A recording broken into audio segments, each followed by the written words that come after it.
Buddy, ito yung rabbit hole ko today.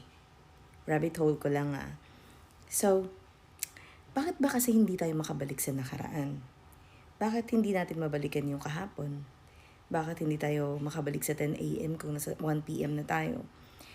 Actually, ito yung pinakamalalim na tanong hanggang ngayon na hindi pa rin masagot-sagot kahit ng physics o ng philosophy. So, yung movement ng time natin or ng oras natin ay kung manonotice ninyo, linear lang siya at pa-forward lang. Hindi tayo pwedeng mag-backwards. Diba? Yung leading ideas nito ay tungkol ito sa entropy or yun yung second law of thermodynamics natin na nagsasabi na ang lahat ng bagay mula sa pagiging organized ay patungo sa disorganization or pagiging random. So, ibig sabihin, patungo sa pagiging nasa ayos ay magiging magulo. Pag sinabi nating lower entropy, yun yung medyo maayos pa. Tapos, papunta tayo sa higher entropy. Ibig sabihin, mas magulo na.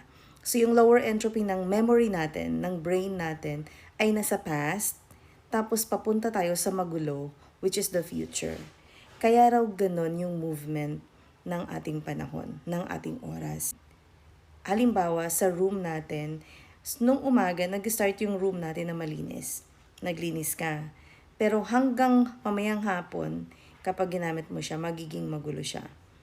Hindi siya babalik sa pagiging malinis unless linisin mo ulit.